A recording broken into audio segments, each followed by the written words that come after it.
Hello everybody and welcome back to another glorious session. My name is Icarix and this beautiful gentleman over here, and I say beautiful in quotes, heavy quotations, is Kunagusis. How are you today, Kunagusis? I hope you're doing well, just as I am. Yes, thank you for that. Doing alright. As we see, we are taking Coron, Archibosporus. Oh, goody. Well, that was easy enough. Yes. Not even worth the effort. Yes, we auto-resolved it and we are occupying it. I see we're hoping to do something with Coron. Convert their colony building into a stable. Bosporus, like Massalia and one other Greek colony faction, is maybe Syracuse, have instead of a conventional barracks, they have a sort of a, call it two-tier, a sort of a system where they have different colony buildings of sorts, settlement buildings, if you will. Like one is Greek, and the other is the native culture. So they were diverse. They were a diverse group of people, were they? Well, it's just because these are Greek colonies. So they're Greek colonies in faraway regions. I remember the other faction that has a Colchis. And basically that means the Greek colony buildings spread Greek culture, have other knock-on effects, but they also provide you Greek troops. At your service. The native building chain does basically the opposite. It spreads the native culture, provides other bonuses and effects, and gives you the native troops. So, What were the native troops like well, it depends compared to on the faction. Greeks? Archibosporus is a Greek colony in the Bosporan region. I think this region is quite Scythian. So that means their native troops are a mixture of mostly Scythians and, like, I think some Thracians. What were the Scythians like? The Scythians were largely nomadic, kind of Iranic peoples. They were skilled horse riders and renowned for things like horse archery.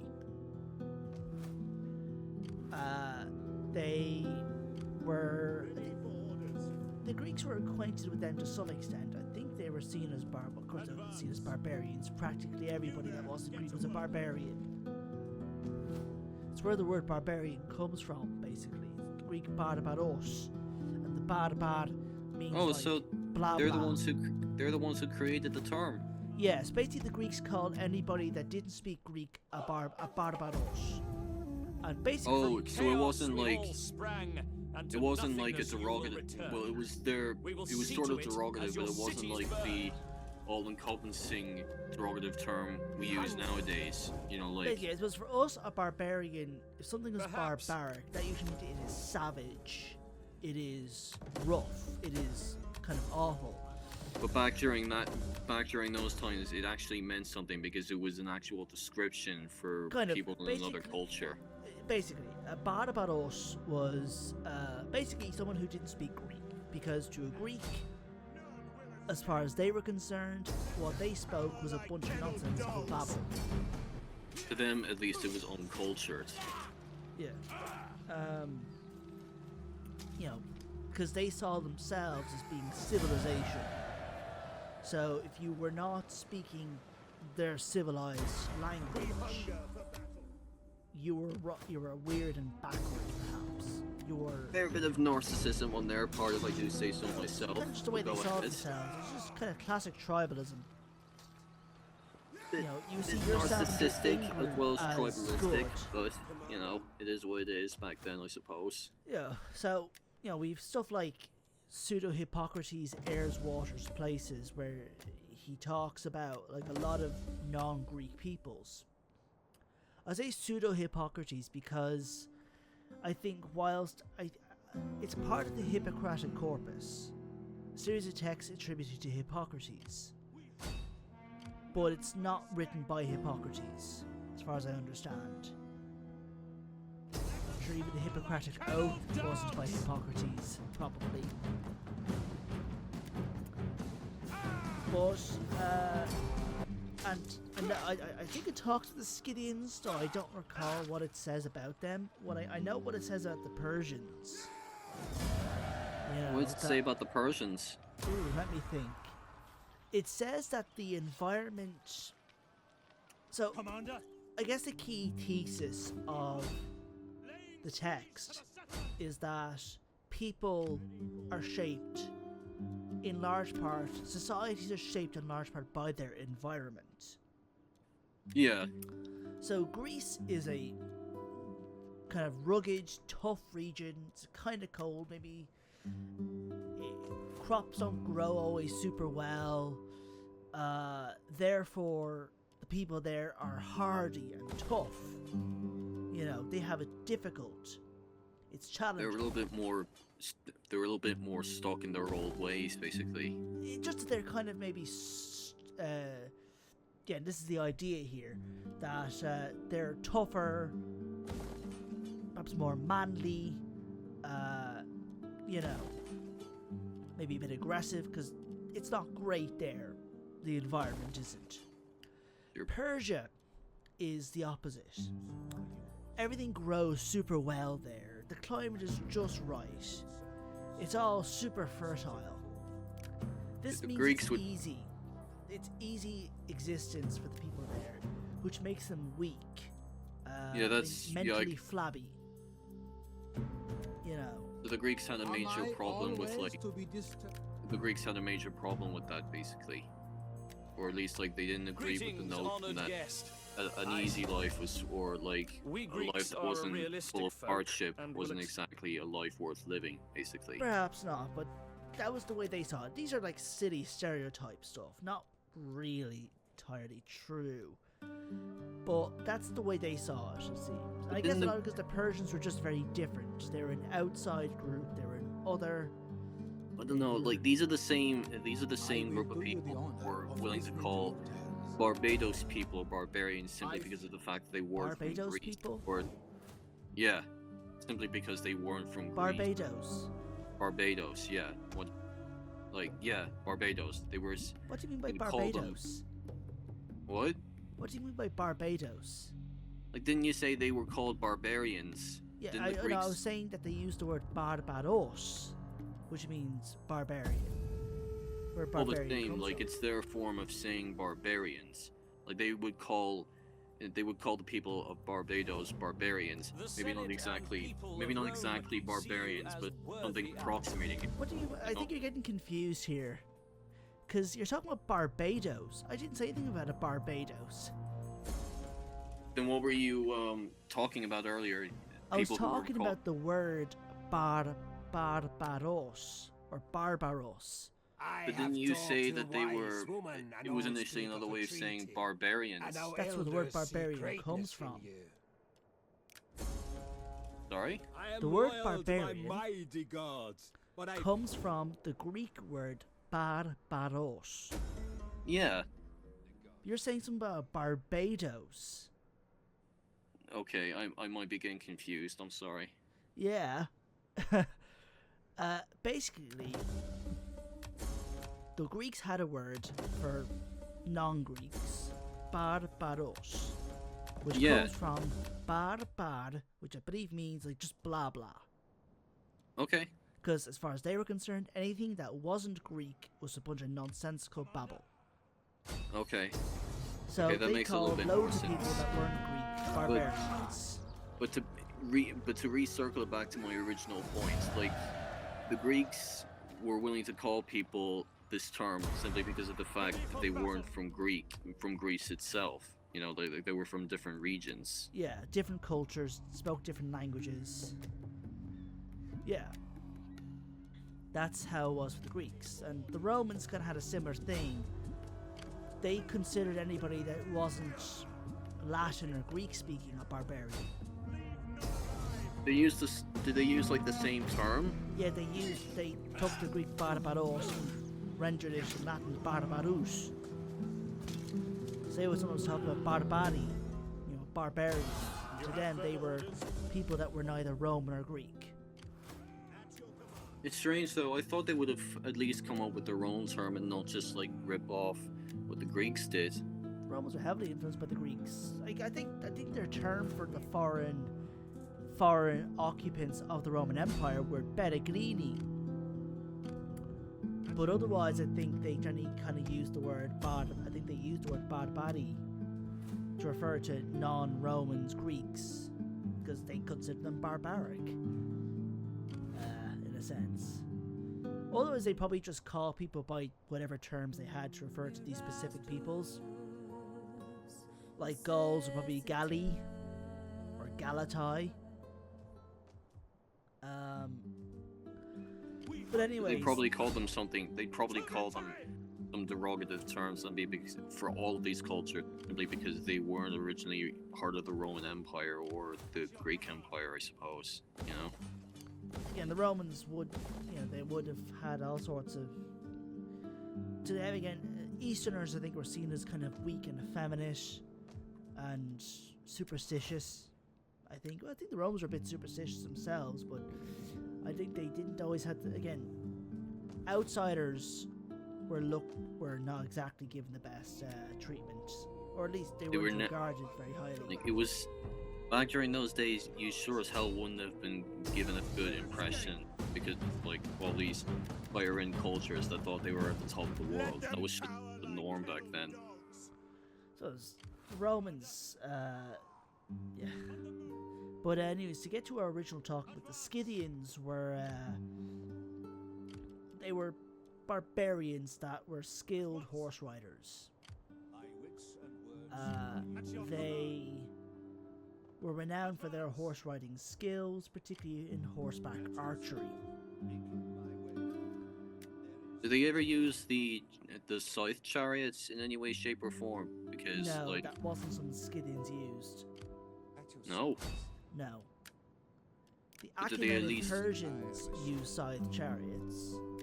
I'm surprised the Scythians never used it themselves because, I mean, like, they are, like you said before, they're known for their being mounted on horseback all the time, and they were skilled at horseback combat, so you'd think they would have, like, There's a at difference least... between that and using a chariot, plus chariot warfare, it's not really that major of a thing by this time period. It kind of...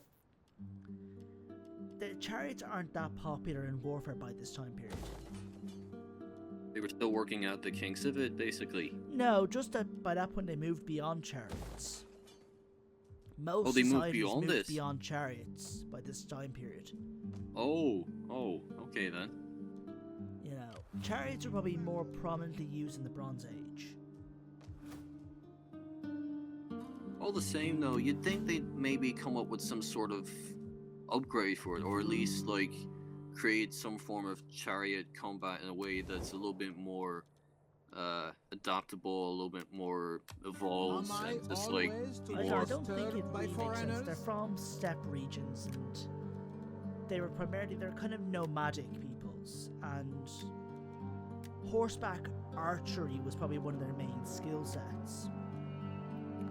They probably wouldn't have had much need for chariots. I will be a patient audience for you. Were they like the most You have a renowned determined horseback time, archers in the world but back there is no then? profit in I don't what know if you you go suggest. that far, but they were. Well, horseback archery is itself not a very common I skill. will Usually, it's accept only something that this in steppe my people lord's tend to name, for he be tried. quite good at. Steppe nomadic Welcome, tribes friend. will Welcome. generally excel at horseback archery. Well, then it would be sort of like their own. If that's the case, it would be their very advanced niche form of combat. If no one else was doing it at the time, wouldn't that be right? But certainly it's a distinctive form of combat, and not everybody did it. Because it's a very particular set of skills. It's knowing not only you have to be good at riding on a horse and good at firing a bow, as well as being able to accomplish both. That's a very particular set of skills that not everybody's really needs to develop. For their kind of societies, it makes sense because they're kind of nomadic. They're often on the go, on the move. But yeah, the Parthians are kind of related to the Scythians. I'll add. Specifically the Parni were, because they're the people that settled in the region of Parthia that became what we call the Parthians. As I talked about before, and they're the ones that developed cataphracts. In a sense, they were a thing. It was part of their warfare. But yeah. So we're beginning to muster new armies. You can see here, just earlier, as we were besieging Harmoisa because we began a war against the Maurians. Because I want to try and take control of, well, Mauryan territory. I want to go and expand east. Plus, MAURYA offers, their home province offers quite some nifty local troops that are nice to have. What kind of troops do they offer? The Indo-Hellenic Thoreo spears, I think Indo-Hellenic peltasts, the Indo-Iranian cavalry units, Indian elephants, Disengage! yeah. So we have two Mauryan full stacks coming at our army, the Terra Phobos, and we have to fight them. You have to fight them in Harmosia. Outside Harmosia. So it is our single stack, the Terra Phobos, versus two Mauryan full stacks. And since we've retreated, should our army lose, that army's wiped out. It's not looking too good. It's not looking too good in the pre-stats. Yep. Again, two full stacks, and they have quite a few elephants, but we have pike troops. That'll give us an advantage. Let's hope. But I do think I vaguely remember this one. I'll just say this much, it was a very close affair. So yeah, we have our pike troops arranged, our bronze and silver shields, our archers. We have our Galatian spears, and I say our Thoreo, possibly Thoreo spears also. It's a pretty standard army format. We have Parthian horse archers assisting us. Yep. Mauryan axemen. Pretty nifty shock troops. What exactly were the MAURYA Akumen? Mauryan axemen, I said. Oh, Mauryan Axemen. Right, sorry. I didn't hear it properly. Yes. We have the guildsmen. A bunch of kind of more levy-style troops. And here we have elephants. And this is their royal bodyguard elephants. Royal bodyguard elephants? Yes. Do they guard, like... Do they guard the general, or is it just, like... It's the general's bodyguard unit. Ah, right. They're the only faction to have such a thing in DEI. Really, the only ones? To have No one bodyguard else? elephants. No one else has bodyguard elephants? No. Wow. Okay, then. It's a bit more common in Rome 2 vanilla, but historically I don't think the Seleucids ever had elephant bodyguards. Nor did the Carthaginians. I'm surprised they didn't. I suppose elephants, I don't know the full ins and outs of why, other than the fact that maybe it's not the best thing. I think just elephants are a big part of Indian warfare at this time period, from what I understand, and I think had a lot of royal symbolism to them, I think. I know very little about India at this period, other than the Mauryans are in charge. We have our Parthian cataphracts versus the Mauryan cavalry. Well, it's a tough battle, I'll give it that much. Our Thoreo spears are engaging with Maurya's troops. Swordsmen are there, actually. They're Galatian swords also. Some of these are Persian levy troops they've gotten. They don't have that many powerful troops, but they've got a few. And we see their guildsmen are engaging.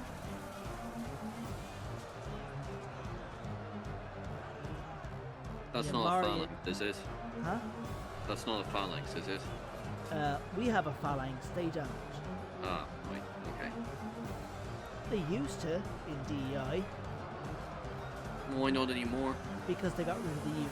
They used to have a unit of Indo-Hellenic hoplites, but they got removed when the Mauryaans got a bit of an overhaul. Was it because it was too powerful for them? It was just kind of a little pointless to have, I think was the feeling. Pointless? Okay. I think just to kind of, didn't make things that interesting, so they were changed. Kind of an oversight on their part. I think or it was just something when they kind of reevaluate the roster, like, not much point having them. So they just decided to take it out. Yeah, Okay, they changed their reforms, so they don't get into Hellenic units anymore. They get a bunch of more kind of Scythian-like influenced troops.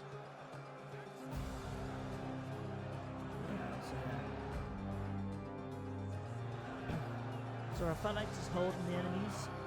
very well, now, like that. with their elephants engaging. They're doing a good bit of damage there. It's not looking too good for our end. MAURYA has one advantage, they have more elephants per unit. Ouch. But I think 50% more elephants, more entities.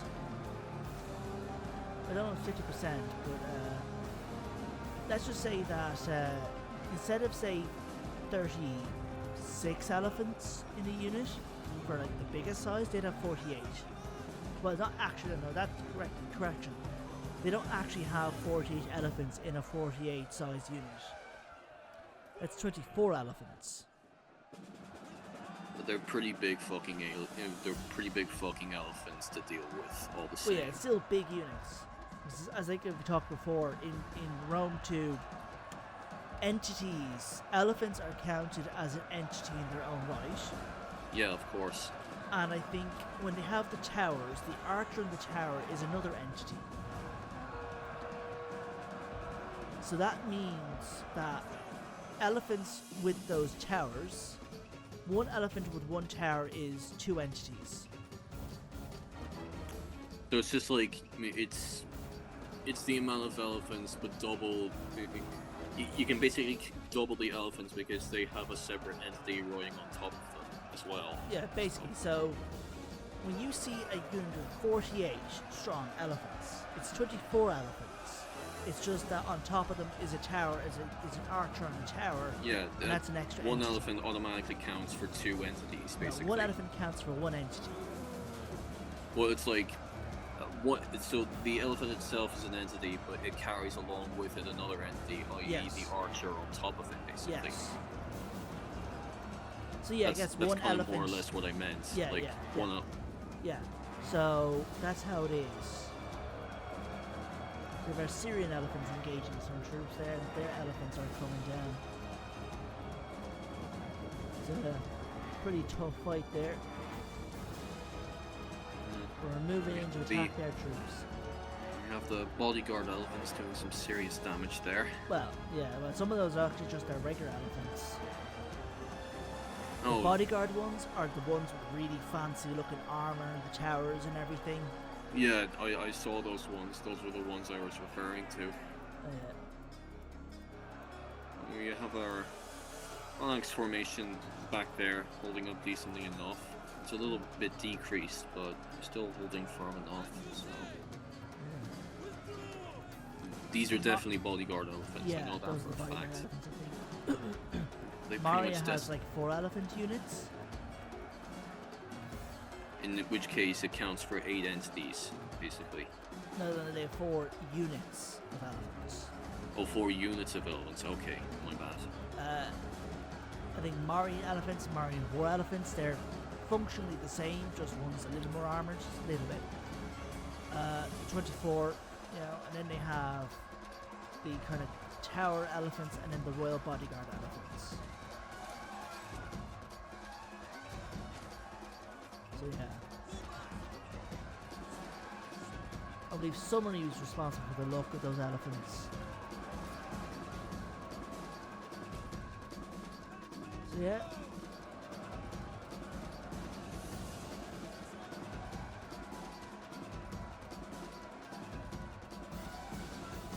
Regulations are doing their best against those elephants.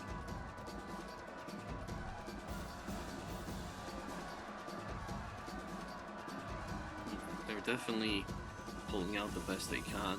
Give them that much. These spearmen would have an advantage against elephants. You know, as they do be doing some extra damage to them. You know. But it's still not going to be an easy fight.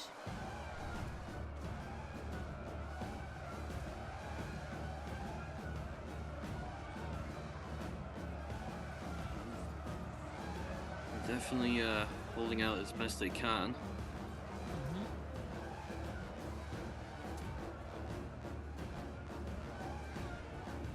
I think we're hoping we can just defeat their elephants, defeat the general and those elephants, and then weaken their morale. But their axemen have come and attacked. Is the general stationed in one of those? Yes. Really? Yes. Oh, okay. When I said they're bodyguard elephants, they're bodyguard elephants, so there's a general amongst them.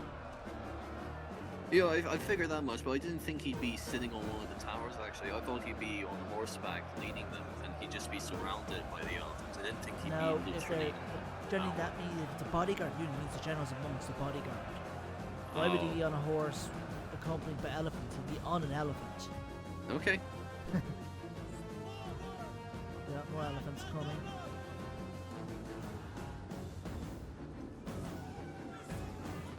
There's our archers, I think. That's hopefully a Those good... elephants were routing, but that's the field we can see there. Yeah, we still got Our a good general few is to deal engaging with. with the enemy archers. A good few to deal with here.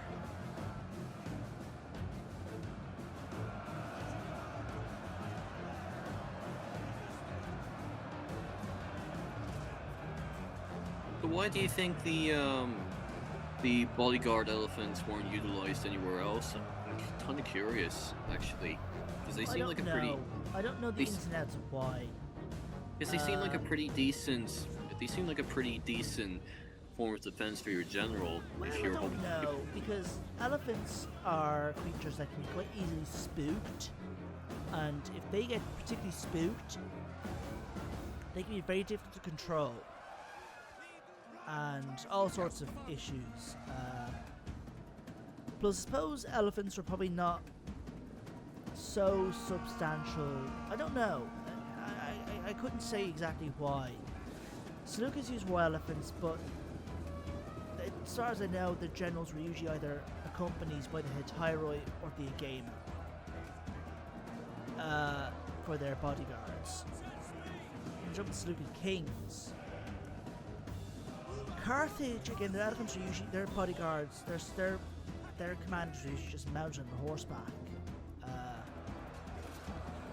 Don't think there's ever any record of them fighting on an elephant. I suppose elephants were not that regularly used by Carthage. They were introduced at some point because of the Hellenistic powers, like just Ptolemies and Seleucids that were using them. But otherwise, I couldn't say why they wouldn't have been that interested in using elephants as a bodyguard. I suppose it could also be part of a royal aspect. Carthage wasn't a kingdom, it was a republic. So you're not going to have some general riding on an elephant. India perhaps is just more embedded in the culture. For India, But why would the fact that it was a republic stop them from adopting the strategy exactly? well, I don't know.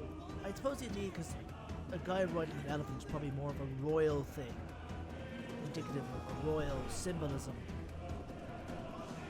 So I mean, like, I you'd would think they interpret- wouldn't.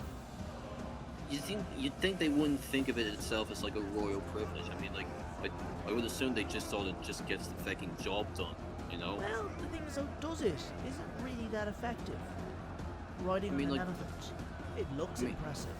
Elephants can be very deadly on the battlefield, but is it really that effective? I mean, like, if and you're... it's probably its own particular skill you have to learn to do, whereas riding on a horse will be a lot more practical.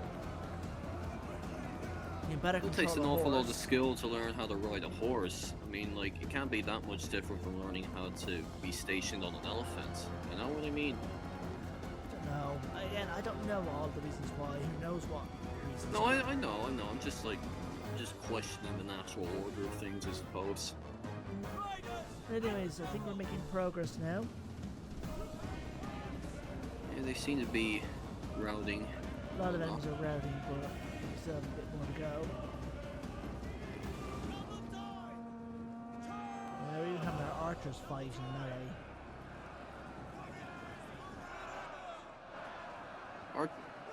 Archers aren't particularly skilled at melee, are they? No, Yeah, so that's probably not a good sign. with some exceptions, no. Creatures wouldn't be great at melee, but at least having a shield will give them an edge. I think some high-end Persian and Scythian archers would be decent at melee with axes and shields. But they're more like, Auxiliary archers wouldn't really be that much better melee, but at least they'd have decent morale and high armor. but they're kind of like few and far between though, aren't they? They're exceptions to the rule. Yeah, so you wouldn't get too many of them is what I mean. No.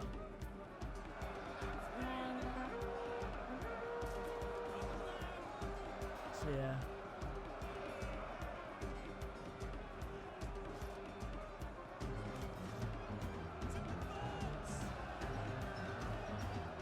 So yeah, we're trying to push through. Trying to surround the enemy. Well, everyone's surrounded by everyone, so it's going to be a little difficult. Yeah. Some of the troops are routing. Can't tell who though.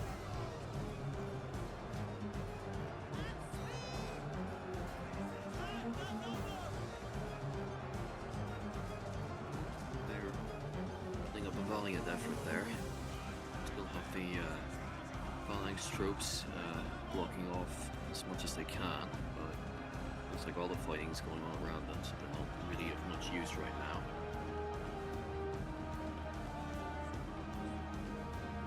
Well, they seem to be have some more troops over there routing, at least going uphill, so.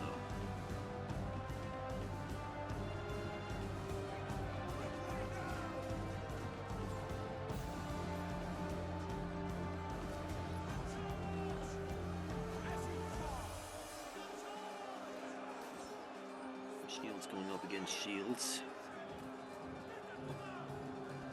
Oh, Looks and like they, those heavy swords are starting to retreat. yeah, there's a good few now who are rounding. I think we're winning at this stage. I think they're all beginning to rout.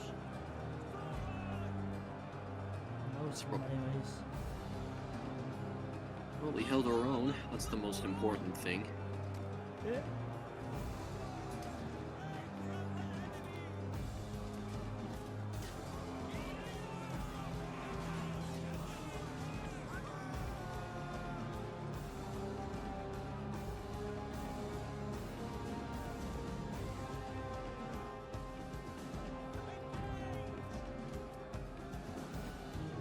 We have our phalanx troops still holding firm there. That's probably a good sign. Zergulations and Gallo-Thracians are chasing down the enemy stragglers. Well, that's a good sign.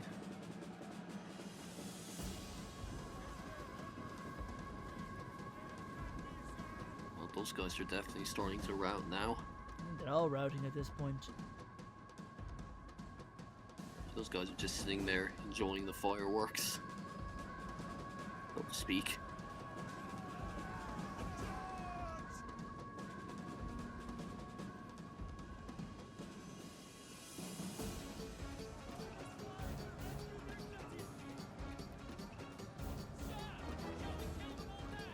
Yep, here they come now.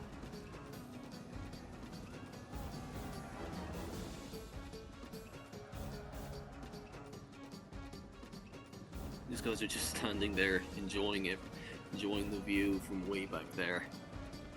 So is resting. Yeah, I suppose. Either way, it could be a glitch, as far as we're aware.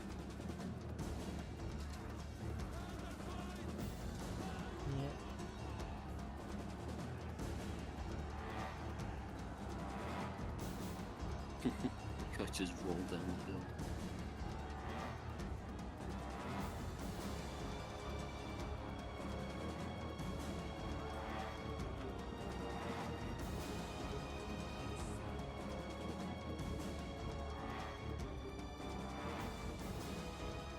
Well, they're all spread out now, so it looks like we held our own decently enough. We were a bit outnumbered there, but we managed to. Quite outnumbered again. We're fighting 2 full stacks. All the same, we managed to hold our own decently enough.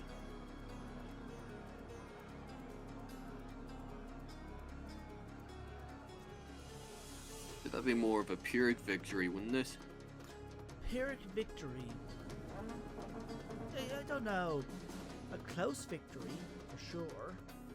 Pyrrhic, you'd have to take really heavy losses, considering the circumstances.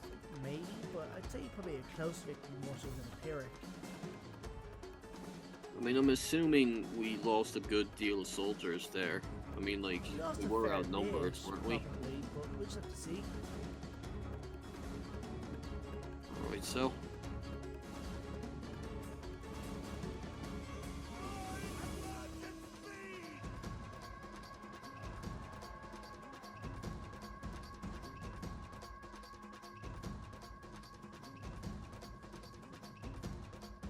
There's our TWR2 now, just finishing off the last of the troops there.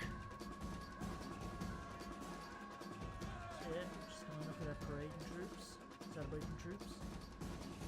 With a hard-won victory. And it's a very hard-won victory. It's very impressive.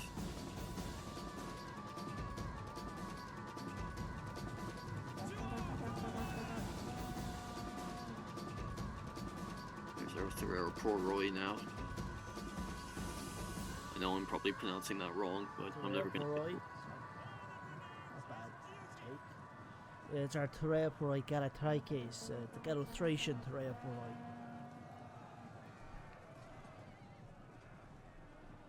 So they're a mix of Gauls, or rather Galatians, and Thracians. Ah,